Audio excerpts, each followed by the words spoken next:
Hello મિત્રો, બધાને પહેલાં તો ગુડ મોર્નિંગ. કેમ છો બધા? મજામાં જ હશો. અને આપણે તો આજ સવારના નીકળી ગયા ગંગા નદી તરફ, કેમ કે આજ રાત આપણે ગંગા નદીના કિનારે જ રોકાણા હતા. આપણે બારે અહીંથી થોડુંક નીકળવું છે, એના પહેલાં ગંગા નદીમાં મસ્ત મજાની એક ડૂબકી મારી લઈ અને મા ગંગાના દર્શન કરી લઈએ. તો ચાલો પહેલાં આ એક તો વાત કરીએ તો અહીંયા ઠંડી એકદમ જોરદાર ફૂલ છે. જોકે અત્યારે મોઢું ધોવું હોય ને તો પણ વિચાર આવે, એના બદલે આપણે ચાલો માં ગંગાના નમન કરી અને અંદર એક ડૂબકી મારી દઈએ. ચાલો ગંગા મૈયા નામ લઈને પાપ બધા ધોઈ નાખજે મારા ભાઈ ના. બરફ જેવું પાણી હેલા ખીચામ કઈ રહી નથી જતું ને વસ્તુ જોજે. કઈ નથી પણ આમાં હું ન રહી જાઉં. હું ગોતેલીસ કાઢા, નો ટેન્શન.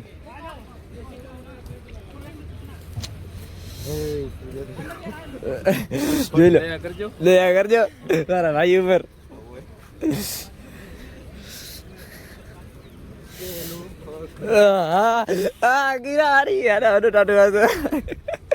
જોઈએ ગો તો વિચાર કરો કેટલું ઠંડુ પાણી હશે.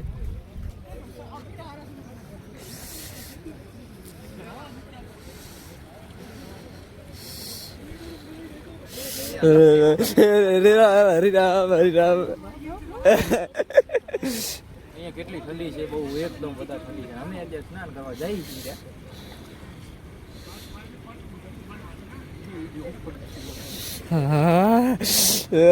મને તો નામ મને મોતી મરી ગયો. માર તો શું કે આમાં ક્યાંક પાપ ધોવામાં આપણે ધોવાઈ ગયા ને. પગ બહુ લપસે એલા નહીં મેળાવે આપણો. આંકલ ચાલવી પડે ભાઈ.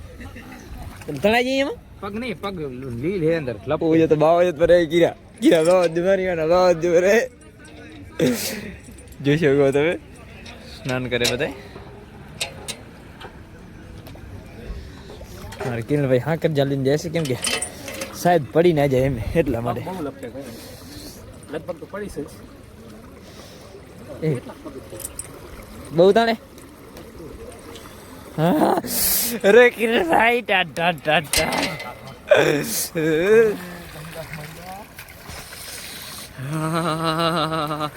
એને તો નાઈ લીધો. તો દુઆ કરીને હવે મારી ડૂબકી આપ મસ્ત મજા નહીં.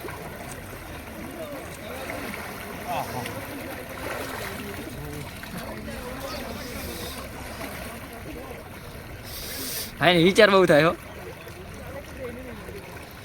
ડૂબકી માર ડૂબકી માર. બહુ અઘરું છે ભાઈ.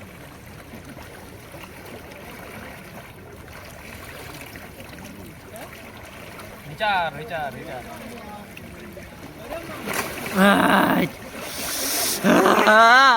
હજુ મન ભૂલી ગયો કિરણભાઈ નો. કાંઈ વાંધો નહીં, હવે બિંદાસ. બિંદાસ કેરી ઓલી ટાટ આવી છે વિયા તને તો મને ખબર હે ને ઓલી ટાટ. હા કર દે બે હું નીચે આમ લપ ખેંચે બહુ.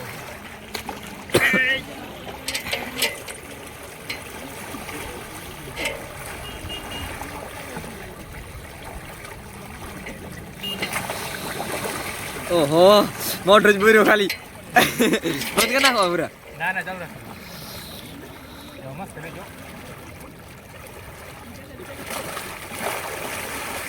કિરણભાઈ આવો જાડુ શરીર તને જ્યાં હું કેમ રહીશ ને. તમને તો ખબર જ હશે તમારા ભાઈનું શરીર કેવું છે. બાકાજી ગયો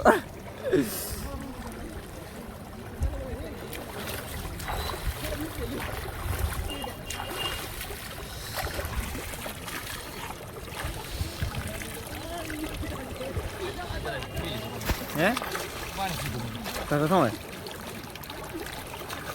ગંગા મેન પાણી ના પીએ પીએ નહીં.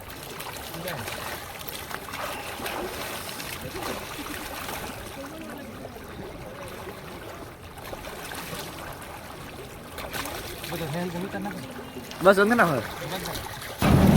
ગંગા નદીમાં આપણે ડૂબકી મારી લીધી ને પછી તો આપણે અહીંયા 2 મિનિટ માં ગંગાને પ્રાર્થના કરીએ કે બધા જ દુઃખ આપણા દૂર કરે અને અહીંયાથી આપણું નવું જીવન આરંભ થાય. તો આપણે મસ્ત મજાને અહીંયા એવું સુંદર વાતાવરણ છે કે આરામથી બેઠા શાંત વાતાવરણ છે અને મા ગંગાને પ્રાર્થના કરી. પછી આપણે ત્યાંથી સૂર્યદેવને પણ નમન કર્યા અને મા ગંગાને દર્શન કર્યા. સૂર્યદેવને નમન કરીને પછી આપણે તો જવાનું હતું બારે એટલે રામ ઝૂલો ને એ બધું જોવા માટે. ત્યાં ઘણા બધા ઇતિહાસથી જોડાયેલું છે આખું. ઘણા બધા બહુ સારું છે. આગળ જોજો, તમને હું બધી વાત કરીશ ને બધું બતાવીશ પણ ખરા. જુઓ કેટલું સુંદર વાતાવરણ છે, પહેલાં જોઈ લો. એકદમ શાંત વાતાવરણ. અહીંયા તો કેટલા બધા અત્યારે પણ લોકો અહીંયા આમ ધ્યાન ધરીને બેઠા હોય છે ઘણા બધા, પણ એ થોડાક આગળ છે, આપણે ત્યાં નહીં જઈ જોવા, કેમ કે હવે આપણે નીકળશું થોડાક આગળની સફર તરફ. તો આપણે ચાલો નીકળી જઈએ આગળની સફર તરફ. પહેલાં તો જો અહીંયા એક ભાઈ જે અમે હોટેલ રોકાણા હતા, એ ભાઈએ કીધું કે હું તમને મસ્ત શૂટિંગ લઈ દઉં, તમે બાઇકમાં ભાઈ બેસી જાઓ અને બાઇક હલાવો, હું મસ્ત શૂટિંગ લઈ દઉં તમને, કે તમે ગંગા નદીથી નીકળ્યા છો અને હવે આગળ તમે અહીંયાથી રાત રોકાણા, અહીંથી આગળની સફર તમે શરૂ કરી રહ્યા છો. એમ કરીને મસ્ત મજા એમણે, જો સામે હોટેલ છે ત્યાં અમે રોકાણા હતા. મસ્ત એ પણ જોરદાર છે. ત્યાંના માણસો પણ આપણને મજા આવે વાતચીત હતી અને બહુ સારી એવી આપણે સેવા પણ આપતા હતા. પછી તો આપણે આગળ ગયા તો કિશનભાઈને લાગી હતી ભૂખ લાગી એટલે તો ઓહો, ચાપટવાની તો એની તૈયારી જ હોય. જ્યારે જોઈએ ત્યારે ભૂખ એની ભૂખ તો કોઈ જાય જ નહીં. એટલે આપણે મંગાવી લીધું ફૂલ જમવાનું ડાયરેક્ટલી, કેમ કે ભલે અત્યારે વાગી ગયા હતા 11:30 જેવા, એટલે જમી જ લઈએ એટલે પછી કોઈ ટેન્શન નહીં. જમી કરીને આવી ગયા આપણે રામઝૂલો જોવા માટે. રામઝૂલાનો ઇતિહાસ કંઈક એવો છે કે રામે વનવાસ દરમિયાન જ્યારે ગંગા નદી પાર કરવાની હતી ત્યારે એમણે અહીંયાથી આવી રીતે એક રામ જે આવી રીતે ઝૂલો બનાવીને પુલ બનાવ્યો હતો, આપણી ભાષામાં જે પુલ એને ઝૂલો બનાવીને અહીંયાથી પાર છે. અત્યારે પણ આ ઝૂલા ઉપર તમે ઊભા રહ્યો ને તો આખો એક ઝૂલો એવું લાગે જાણે કંઈક આપણે હલતો હોય, એમ કોઈ આમ કેમ આપણે ઘોડીઓ હલાવે એવી રીતે આખો હાલતો હોય ને એવું લાગે આપણને. ઝૂલો આખો જોરદાર છે. ને આનો આ લગભગ બનાવેલો છે 1886માં બનાવેલો છે, લોખંડથી પછી બનાવેલો છે. પહેલાં અહીંયા એમણે રામે જે ઝૂલાનો ઉપયોગ કરીને ગંગા નદી પાર કરી હતી. તો આગળ તમને હજી બતાવું ચાલો. આગળ આપણે ઘણા બધા એવા મંદિરો છે. સ્વર્ગાશ્રમનો ઇતિહાસ એવો છે કે અહીંયા તપ કરવાથી, અહીંયા પ્રાર્થના કરવાથી મોક્ષ મળે છે. અને બીજા અહીંયા મંદિરો છે, ભગવાન શિવનું મંદિર છે, અને ગંગા કિનારે અહીંયા પણ એક ગંગા આરતી જોરદાર થાય છે. અને ઘણા બધા અહીંયા મંદિરો છે, શિવ મંદિર, વિષ્ણુ મંદિર, હનુમાન મંદિર, ઘણા બધા મંદિરો છે. અમે બધી જગ્યાએ ધીરે ધીરે દર્શન કરતાં આગળ નીકળ્યા. અને યોગની આ ઋષિકેશને યોગની રાજધાની કહેવામાં આવે છે, કેમ કે અહીં યોગ માટેનું બહુ મોટું આશ્રમ છે.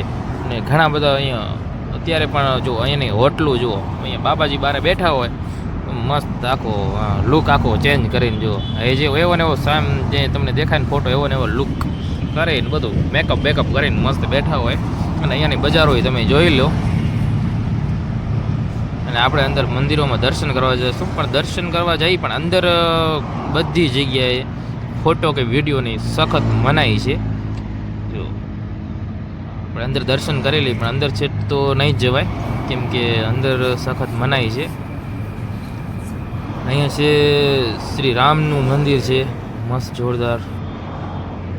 અને ચારે બાજુ મસ્ત આખી કથાઓના, ઋષિઓના ઘણા બધાના ફોટા, શ્લોકો બધું જોરદાર છે. અને વધારે આપણે એટલા બધા ઇતિહાસની અને ઘણો બધો ઇતિહાસ છે, પણ આપણને જેટલી ખબર છે અને જે થોડું ઘણું જાણવા મળે છે એ બાબતે આપણે વાત કરતા રહીશું. બાકી બધા મંદિરોને તમારે દર્શન કરાવતા રહેશું. ગીતા મંદિર છે, અહીંયા ગીતા મંદિર છે ને હું તો શ્લોકો બહુ બધા છે.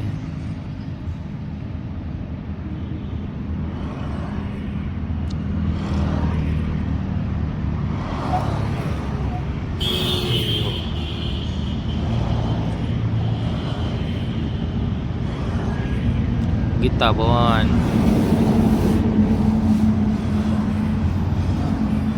ક્યારેક આવે બહાર નીકળી જાય તો બસ, બીજું તો કાંઈ નહીં, પણ થોડો ઘણો જે કાંઈ ઇતિહાસ જાણતો હોય ઇતિહાસની રીતે આપણે અહીંયા દર્શન કરી અને મજા કરીએ. અને અહીંયા તો ફોરેનરથી પણ લોકો એટલા બધા આવે છે, બહુ બધા ફોરેનરથી પણ માણસો આવે છે. જો અહીંયા જોરદાર આગળ છે એ આશ્રમ છે, પણ આગળ આપણને જવા નહીં દે, કેમ કે યોગ ને એવું બધું કરતા હોય એમના માટે એન્ટ્રી છે. આપણી એન્ટ્રી નથી, એટલે આપણે અહીંયા જ ઊભા રહી જઈશું. થોડું ઘણું જાશું આગળ, પણ આગળ નહીં જવા દે, કેમ કે અમે આગળ ગયા હતા, પૂછ્યું હતું, પણ એ લોકો ના પાડતા હતા કે અંદર યોગ ને એવું બધું કરે છે, એકદમ શાંત વાતાવરણ છે. અમારા જેવા બધા ફરવા જાય અંદર, ઘણા બધા લોકો ભેગા થાય તો જે યોગને કરે છે એમને ડિસ્ટર્બ થાય.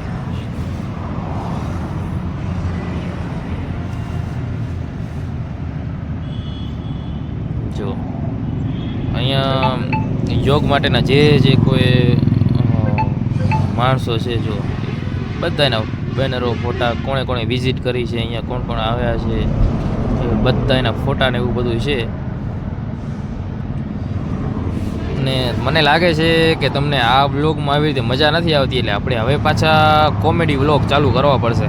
બાકી અમારી રીતે અમે દર્શન કરી થોડું જાજુ બતાવશું, બાકી વધારે પડતું તો કેમ કે આમાં નહીં મજા આવે, એટલે આપણે હવે કોમેડી સ્ટાર્ટ કરવાના છીએ. ફૂલ મજા આવશે.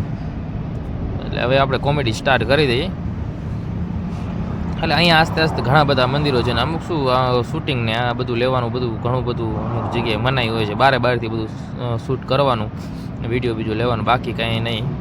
એટલે જો હવે આગળ આપણે જે હનુમાનજીના દર્શન કરી, બહુ મોટી અહીંયા હનુમાનની મૂર્તિ છે, જોઈ લો. જે સીતારામ બતાવે છાતી પર એવી એકદમ મસ્ત મજાની છે. અહીંયા પણ આપણે દર્શન કર્યા, થોડા ફોટા વગેરે પાડ્યા. અહીંયા ફોટા પાડવાનો વારો નહોતો આવતો, કેમ કે કોઈને કોઈ ફોટા પાડવાનો હોય જ. નીચે શિવની પણ બહુ મોટી મૂર્તિ છે, પણ દરવાજો ત્યાંથી બે બાજુ બંધ હતા અત્યારે, કદાચ ત્યાં ગમે કંઈક હશે ને ના પાડતા કે ત્યાં અત્યારે બંધ છે જવાનું. બાકી અહીંયાનું જુઓ, આ ગંગા નદી છે અને અહીંયાનું મસ્ત મજાનું લોકેશન, વાતાવરણ જુઓ તમે ખાલી. અને પછી આપણે વિચાર્યું હાલો થોડાક વહેલા નીકળી જઈએ, આપણે લેવા જવાનું તો ટેન્ટ. તો આપણે આવી ગયા છીએ ટેન્ટ લેવા માટે, કેમ કે હવે રોજ રૂમ ભાડું રાત્રે રાખવું એના કરતાં એક મસ્ત મજાનો ટેન્ટ લઈ લઈ, એટલે પછી કંઈ ટેન્શન નહીં. તો ટેન્ટ અહીંથી શરૂઆત થાય છે, તો ટેન્ટ લઈ લઈ પહેલાં. બાકી જો બધી વસ્તુ અહીંયા જોરદાર મળે છે. જો પહેલાં આપણે ટેન્ટ વગેરે લઈ લઈએ, પછી આપણે વાત કરી, બરાબર ને?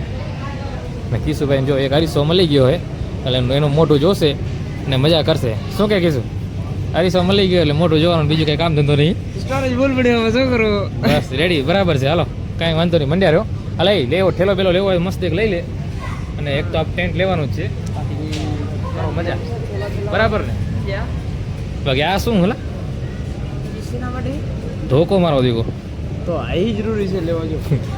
ના લઈ ફટાફટ લઈ લે, હાલ મોડું થાય પછી સ્ટાર્ટ કરશે. એવું કાંઈ નહીં લેવું, ઠેલો ને કંઈ કરશે ટેન્ટનો કંઈક હે અંદર રાખી દેવે. જો ન કરવા ધંધા કરાય બસ, એક તોડી નાખ્યો. જો મારા બાપ ને આ તો માર ખાશે, પણ મને માર ખવડાવશે લાગે એવું. ભાગી હાલો.